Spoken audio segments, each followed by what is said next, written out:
நம்மள சுத்தி எப்பவும் ஒரு சத்தம் கேட்டுக்கிட்டே இருக்கு இல்லையா? Smart phone notifications, social media feeds, நிக்காத நியூஸ் அப்டேட்ஸ். நாம ஒரு விதமான டிஜிட்டல் இரைச்சல்ல தான் 24/7 வாழ்ந்துட்டு இருக்கோம். இந்த மாதிரி ஒரு சூழல்ல உண்மையான அமைதிய, ஒரு நிம்மதியான மௌனத்தை எங்க போய் தேடுறது? ஒருவேளை அதுக்கான பதில் நம்ம கொஞ்சமும் எதிர்பார்க்காத ஒரு இடத்துல இருக்கலாம். இந்த வரிகள் ஒரு பெரிய முரண்பாட்ட சொல்லுது இல்லையா? நாம எல்லாரோடையும் எந்நேரமும் கனெக்டடா இருக்கும். ஆனா அதே நேரம் ரொம்ப தனிமையா உணர்றோம். நம்மள சுத்தி இருக்கிற இந்த இரைச்சல் நமக்குள்ள கேக்குற அந்த மெல்லிய குரலை அமுக்கிடுது. ஒருவேளை நாம உண்மையிலே இந்த வரிகள்ல சொல்ற மாதிரி இரைச்சல் அகதிகளா மாறிட்டோமா? இதுதான் நாம இன்னைக்கு ஆழமா பார்க்க போற முக்கியமான கேள்வி. இந்த சத்தத்துல இருந்து தப்பிச்சு ஓடுறதுக்கு பதிலா இயேசு ஏன் சத்தமே இல்லாத தனிமையோட உச்சமான பாலைவனத்தை வேணும்னே தேடி போனாரு? இந்த பழமையான ஒரு செயல் இன்னைக்கு நம்ம வாழ்ற இந்த பரபரப்பான வாழ்க்கைக்கு என்ன சொல்லிக் கொடுக்குதுன்னு பார்க்கலாம் வாங்க. சரி வாங்க, இயேசுவோட அந்த பயணத்துக்குள்ள நாமளும் போவோம். மத்தேயு 4ஆம் அதிகாரத்துல பார்த்தோம்னா, அவர் பாலைவனத்துக்கு போனது யதார்த்தமா நடந்த ஒரு விஷயம் இல்ல, அது ஒரு நோக்கத்தோட போன பயணம். பரிசுத்த ஆவியானவரே அவர் ஒரு பெரிய சோதனைக்காக அங்க வழி நடத்திட்டு போனாரு. யோசிச்சு பாருங்க, 40 நாள் உபவாசம். இயேசுவோட உடல் ரொம்ப பலவீனமா இருந்த நேரம். அந்த சமயத்துல தான் சோதனை வருது. இந்த கல்லெல்லாம் அப்பமா மாத்து.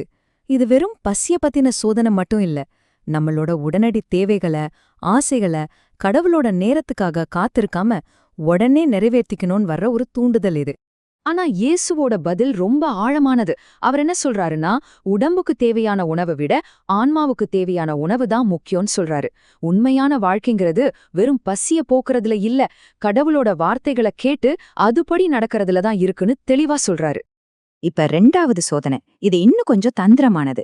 நீங்க உண்மையிலே கடவுளோட மகன்னா இங்கிருந்து கீழே குதிங்க அப்படின்னு சொல்றது மூலமா உங்க சக்தியை எல்லாருக்கும் காட்டுங்க, கடவுளை நிரூபிக்க சொல்லுங்கன்னு தூண்டுறான். இது விசுவாசத்தை ஒரு பகட்டான காட்சியா மாத்த பாக்குற ஒரு முயற்சி. இங்கேதான் இயேசுவோட ஞானம் வெளிப்படுது. வேதத்தையே தப்பா பயன்படுத்துற முயற்சிக்கு வேதத்துல இருந்தே சரியான பதில கொடுக்கறார். உண்மையான விசுவாசம்ங்கிறது கடவுளை சோதிச்சு பாக்குறது இல்ல, அவர் மேல முழுமையா நம்பிக்கை வைக்கிறதுதான்னு புரிய வைக்கிறார். கடைசி சோதனை, இதுதான் எல்லாத்துக்கும் உச்சகட்டம். இந்த உலகத்துல இருக்கிற எல்லா அதிகாரத்தையும் புகழையும் ஒரே ஒரு நிபந்தனையோட தர்றதா சொல்றான், கடவுளை விட்டுட்டு சாத்தான வணங்கணும். இது நம்ம எல்லாருக்குள்ளேயும் இருக்கிற அதிகாரத்துக்கான ஆசைய குறிவைக்கிற ஒரு சோதனை. இயேசுவோட பதில்ல எந்த சந்தேகத்துக்கும் இடமே இல்ல. தன்னோட முழுமையான விசுவாசமும் வழிபாடும் கடவுளுக்கு மட்டும்தான்னு உறுதியா சொல்றார். இந்த பதிலோட பாலைவனத்துல நடந்த சோதனைகள் முடிவுக்கு வருது. பிசாசு அவரை விட்டு போறான், தேவதூதர்கள் வந்து அவருக்கு பணிவிடை செய்றாங்க. சரி, இயேசுவோட இந்த பாலைவன அனுபவம் நமக்கு என்ன சொல்லுது? தனிமைனா சும்மா ஒதுங்கி இருக்கிறது மட்டும் இல்ல, அது ஒரு சந்திப்பின் இடம். ஆனா அந்த இடத்துல நம்ம யார சந்திக்கிறோம்? அதுதான் முக்கியமான கேள்வி. இந்த ஒப்பீடு ரொம்ப முக்கியம். நாம நிறைய நேரம் தனிமைய ஆன்மாவுக்கான ஒரு ஸ்பா மாதிரி நினைக்கிறோம்.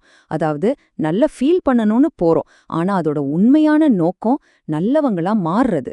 இது ஒரு தெரப்பி இல்ல, இது ஒரு டிரான்ஸ்ஃபர்மேஷன். கடவுளை சந்திச்சு அவர்கிட்ட இருந்த புது பலத்தோட இந்த உலகத்துக்கு அன்பு செய்யவும் சேவை செய்யவும் திரும்புறதுக்கான ஒரு இடம். அந்த சந்திப்புல ஒரு 3 கட்ட பயணம் இருக்கு. முதல்ல நாம நம்மளையே சந்திக்கிறோம். 2வதா நம்மளோட ஆன்மீக எதிரிகளை நேருக்கு நேர் பாக்குறோம்.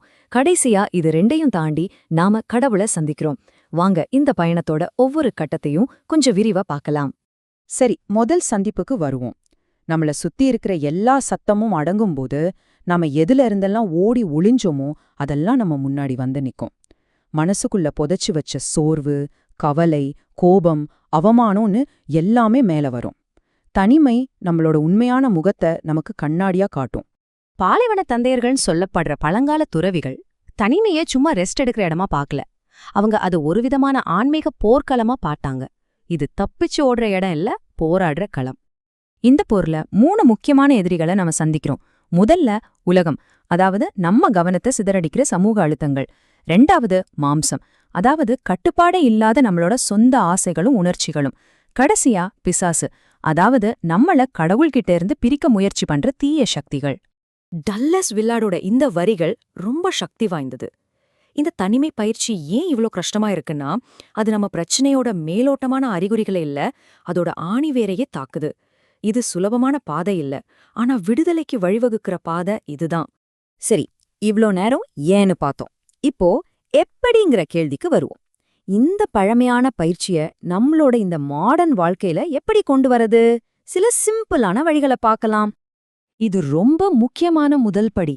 உங்க பிஸி லைஃப்ல தனிமைன்னு இன்னொரு டாஸ்க் சேர்க்காதீங்க. அதுக்கு பதிலா எதை குறைக்கலான்னு பாருங்க. சோஷியல் மீடியா யூஸ் பண்ற நேரத்தையா, இல்ல தேவையில்லாம கவலைப்படுறதையா? எதை நீக்குனா அமைதிக்கு கொஞ்சம் இடம் கிடைக்கும்னு யோசிங்க. அமைதியை உருவாக்குறதுனா அதிகமா எதையும் செய்யறதில்ல, தேவையில்லாதல குறைக்கிறது தான். இது வேதத்தை ஜெபத்தோட வாசிக்கிறதுக்கான ஒரு பழமையான முறை. இதுக்கு லெக்ஸியோ டிவினான்னு பேரு, அதாவது ஆன்மீக வாசிப்பு.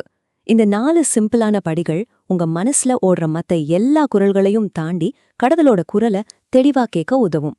தனிமைக்கான ஒரு நவீன வழிமுறை இங்க இருக்கு. டிஜிட்டல் ஓய்வு நாள். வாரத்துல ஒரு நாள் உங்க ஸ்மார்ட் போன் உட்பட எல்லா டிஜிட்டல் சாதனங்களையும் அணைச்சு வைக்கிறது. இது உங்க மனசுக்கு மட்டும் இல்ல, கடவுளோட உங்க உறவுக்கும் ரொம்ப நல்லது. இந்த இறுதிச் சிந்தனை தனிமைய ஒரு புது கோணத்துல பார்க்க வைக்குது. இது வெறுமனே அமைதியா இருக்கிறது மட்டும் அல்ல, ரொம்ப முக்கியமான ஒரு குரலை கேட்கறதுக்காக நம்ம இடத்த ஒதுக்குறோம். ஒவ்வொரு நாளோட முதல் வார்த்தையும் கடவுளுக்கு கொடுக்கறது. அப்போ இந்த ஆய்வு கடைசியா நம்மள ஒரு தனிப்பட்ட கேள்விக்கு கொண்டு வந்து நிறுத்துது. உங்க சொந்த வாழ்க்கையில ஓடிக்கிட்டே இருக்கிற இந்த இரைச்சலுக்கு நடுவுல அந்த அமைதியான ஆனா ரொம்ப முக்கியமான குரலை கேட்க நீங்க எப்படி இடம் ஒதுக்க போறீங்க? இத பத்தி கொஞ்சம் யோசிச்சு பாருங்க.